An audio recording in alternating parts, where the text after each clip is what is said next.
the meeting minutes from November 12th are approved. Does not look like there is anyone in the room for public comment. No public comment. So new business is consideration of approval for various zoning code amendments. Yeah, so there's three that under consideration tonight. Once Bryce started, we started going back into it and found a few other things.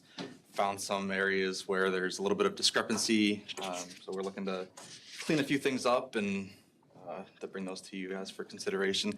The first one is regarding signs. What's codified on American codifiers is different than what's in our condensed version from Confluence, who updated the zoning ordinance in 2020. And both of those are different than what was somehow, some way approved from P&Z and City Council in 2022. So all three are different, so we're looking to have some unity and provide just one. And the one we're looking at is pretty standard in other communities as well as here. It's the one from the condensed version, which provides a maximum allowable square footage of signage on building signs. So existing, it's 1.5 square feet of signage per every linear foot of the wall of the principal street-facing side. But there's no maximum allowable square footage. So in the condensed version, it's 100 square feet. So that's what we're looking to incorporate into the codified ordinance. And then for instances like Walmart and Hy-Vee that are set back a considerable distance from the highway, they get a little bit of additional square footage. So that proposed language is on the PowerPoint for your consideration. It's pretty basic, pretty standard. Happy to take any questions on this particular ordinance. So actually, because you mentioned Walmart and Hy-Vee, like would their existing signage conform with this? So I remember looking, they had gotten a variance back in like 2000, but I don't think it was for the size. I think it was more for the number of signs that they have. But they would classify, or they would, what's the word I'm looking for? They would fall under that parameter where they'd have room for larger square footage because they're set back farther from the highway. Okay, their signage is less than 200 square feet. Like that would be probably. Oh, okay. I have no idea. That's. Have any idea how many signs will have to be changed? No signs will be changed. They'd be grandfathered. This is be proposed going forward, Yeah. proposed language. Yeah, I was just asking from a scaling perspective. So on that first paragraph and the second paragraph, are buildings 250 feet back allowed to have two signs depending how they face the street?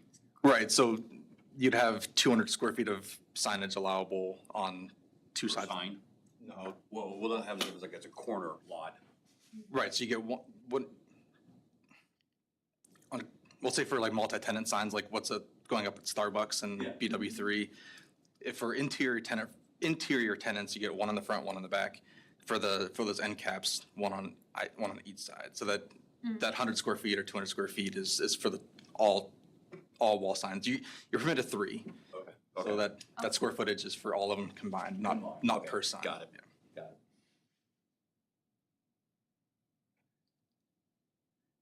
Any other questions regarding this one? All right. Move to the next one. Sorry, that's a little bit hard to see. This one is regarding preliminary plating procedures, and this one was, we had brought this to you last year when we got rid of required mailings for preliminary plats because it's not a state requirement, and it was a way for us to help save a few dollars of repetitive mailings. During that meeting, Planning Commission had recommended that instead of mailings, we asked the developer to do signs similar to rezonings. Once Bryce started, we kind of revisited that again.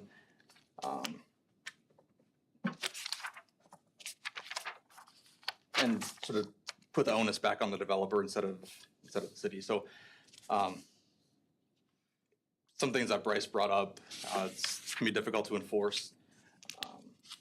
It creates unnecessary delays in reviewing processes. If, for instance, if a sign goes missing or it's knocked over in the wind or something like that nature, staff doesn't see it in time. There's a possibility that the meeting then gets delayed for an unnecessary hardship that is on the developer. It also doesn't affect the technical aspects of the plat itself. It's more of a undue process for the developer. Again, for preliminary plats, they're also subject to change. So after you put a sign up, the developer spends $500 on a sign, then they want to change something, the sign has to come down, has to redo the signs. It's a lot of different moving pieces and components to something that's not required by the state. So we're just looking to axe that line that we added last year that says before reviewing a preliminary plat, notice of the commission's meeting shall be placed on a sign prepared and posted by the applicant. The sign shall be of such design that is approved by the zoning administrator and be in a location that is visible from all rights of way. The sign shall be posted at least 10 days prior to the commission meeting and shall remain in place until the city council has taken final action. Additionally, in the full scope of development, you've got the rezoning, preliminary plat, construction drawings, and the final plat. So if something is zoned agriculture and they're rezoning it to R2, they have to do the rezoning sign for that process, and then they have to come back again and do it for the preliminary plat, which doesn't make a lot of sense for us either. Looking to scratch that. Happy to take any questions on this one in particular. So there'll be absolutely no notification to the public about a preliminary plat. Correct. I don't like that. Hey, Bill. Yes, sir. Hey, guys, this is Bryce Johnson, Director of Community and Economic Development. Sorry I can't be there tonight. I got to get my daughter to dance here within the hour, so kind of juggling things at the same time here. So one thing I did want to bring to the attention of the commission as well is I am working on updating the city's community development, the current community development projects on the website.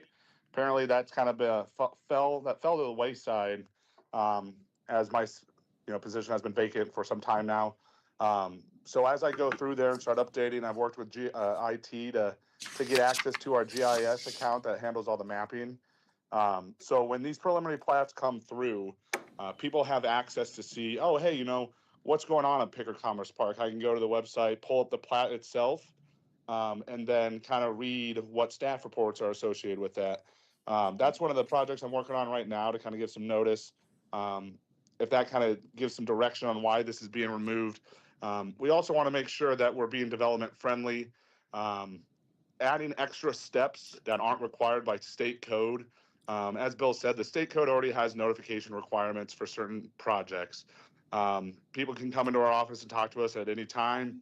We also want to have a development friendly mindset when we're talking about new developments coming in. If we're going above and beyond and providing or requiring more notices, especially on the developer, that's probably not in the best interest of having a development-friendly environment. So that's one thing that I kind of wanted to provide a little bit further insight on was just our website and how we're updating that to kind of replace this effort.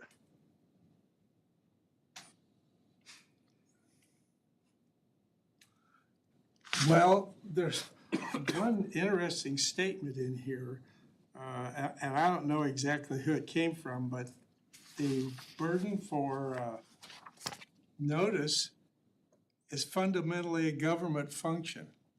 Right. So And so people get suspicious when things like that happen and they don't know what's going on.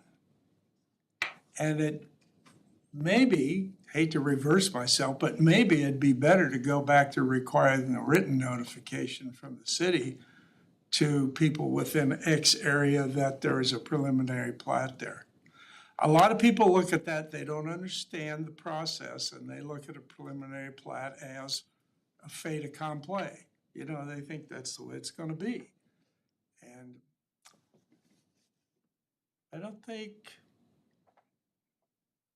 you can give the public too much notice to know what's going on.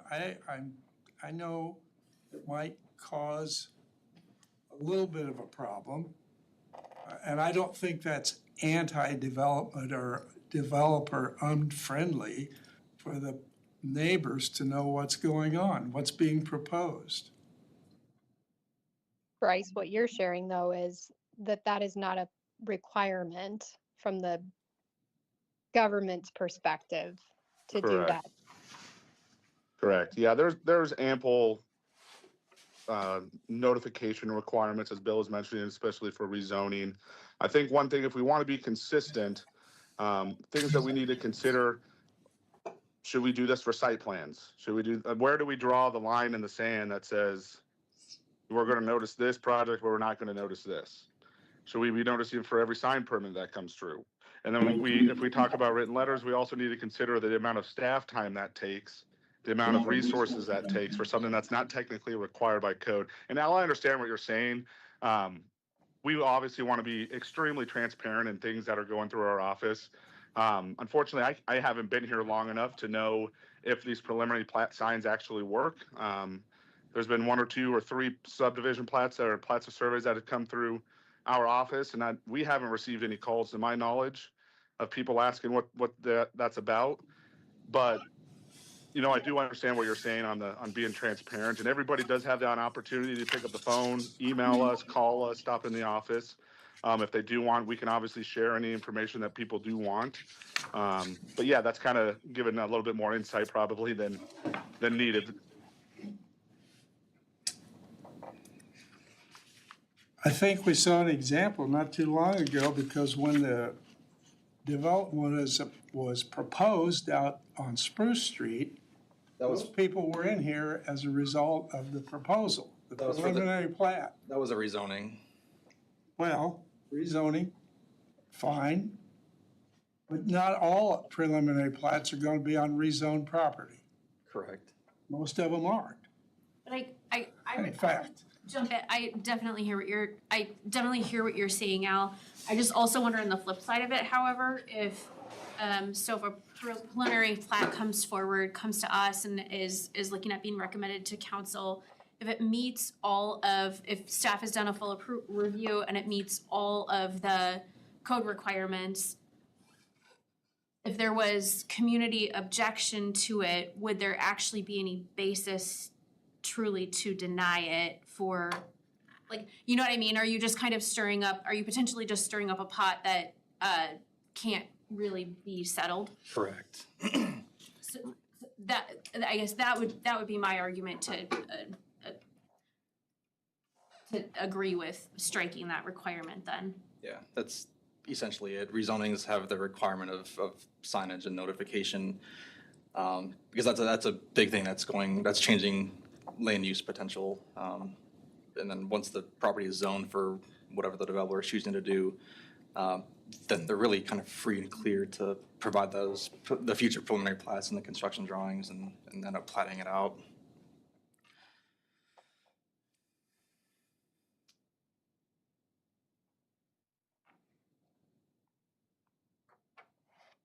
I feel like there's something else in there, Al. said my piece, I'll vote no. I think you can never give the public too much information. And the more it makes you make it look like you're shutting out the lights and hiding it, the worse they take it. And I agree with you on that. I just wonder if there might be a different way to allow access to that information without giving a false premise that the input to my previous question, like if really we're encumbered to recommend approval if it meets all of the code requirements, I almost feel like you're giving a false premise that public feedback that they didn't like something that was in conformity with the code could be overturned. So I feel like that there's some risk in that as well. I almost just wonder if this is pie in the sky, right? Like this is just offering an idea.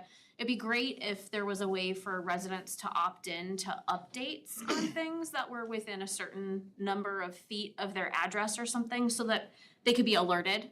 Oh, yep, there's a preliminary plat coming through, so you can see what's coming, you can see what's there and what have you, but I'm not sure if there's a notification thing on our website for when you can get monthly updates of the current projects map that's on there. and I realize that would be a huge There's- project. I'm not suggesting that that's like something you have to undertake or whatever, but. Go ahead, Bryce.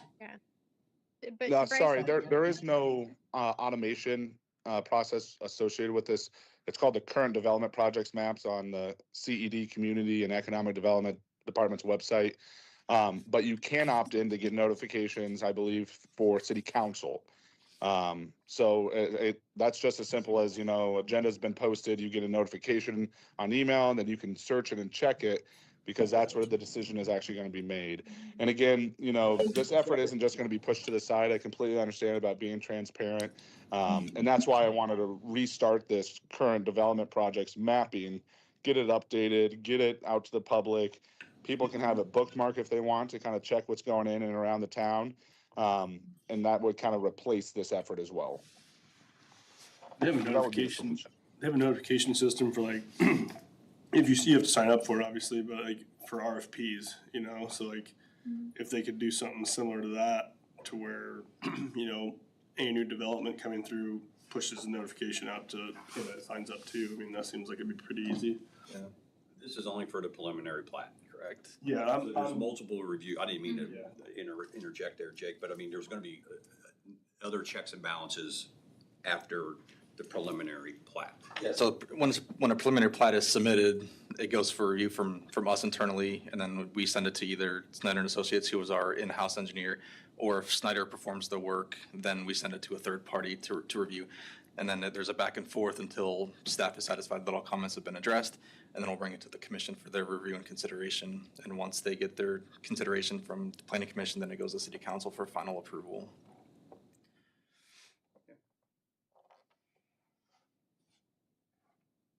Any other questions on this one? Comments? And the final one, this one will look familiar because we did the preliminary plat version of it last year. We're gonna do these as a group? I was gonna ask that when you were done running through them. We can probably break it up. Break it up, okay. Yeah, break it up, Bill.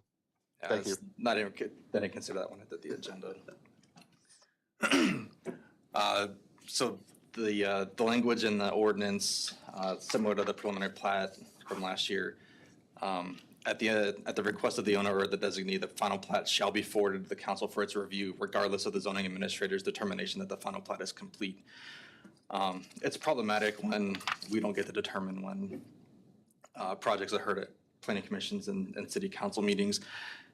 Particularly, there's a component to final plats for parkland dedication, and when someone wants to pay a fee in lieu of, once council gives their approval, we kind of lose our teeth to get that fee paid.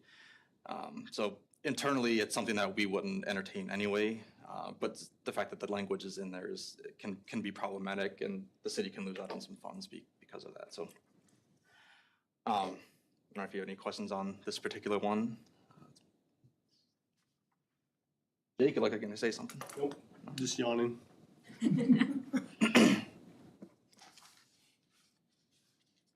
Okay, so we wanna break these up for, and you do need you do want a recommendation from planning and zoning to council. Right, so there's, Okay. yeah, well,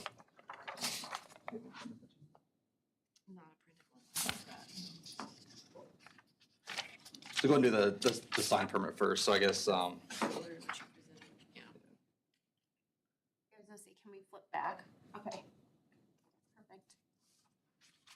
So on the sign amendment, you would be looking for a recommendation to approve updating to the proposed language that's shown on the screen. yep, so we'll make a motion in a second, to amend chapter 165-10, subsection 8 of the sign regulations. Make a motion to approve the proposed language for this one. A second. And Sarah both. All right, Marmon? Yes. Richie? Yes. Ferris? Yes. Wordman? Yes. Weiss? Yes. And Piper? Yes.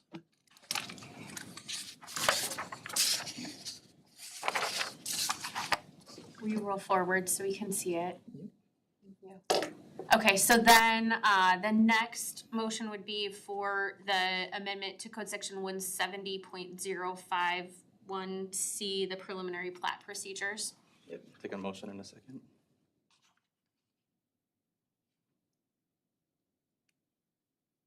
I make a motion for the proposed language common to code section 170.05 preliminary plat procedures.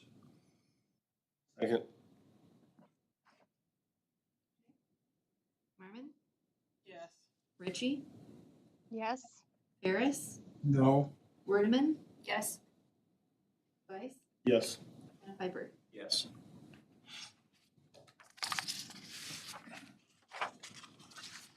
Okay, and then the next item is the code section 170.052A final plat procedures amendment to the language.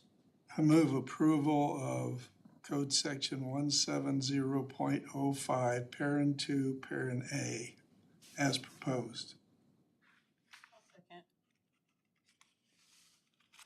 Marmon, Yes. Ritchie, Yes. Harris, Yes. Wordeman, Yes. Weiss, Yes. and Piper. Yes. Fantastic. That concludes my presentation for tonight. Wonderful. Question for you. It's not on the agenda. Since we're in a new year, do we need to identify a new chair? We probably should, I can make that for the next meeting, put it in Okay, an actual agenda item. sounds good. Make a motion to adjourn. Do you guys have any other questions for me? Any? Sounds good to me. Nope. Who's second that? Okay, all in favor? Aye. Any opposed? Are you hungry? Adjourned at 6:23 PM. Have a good night. It's June.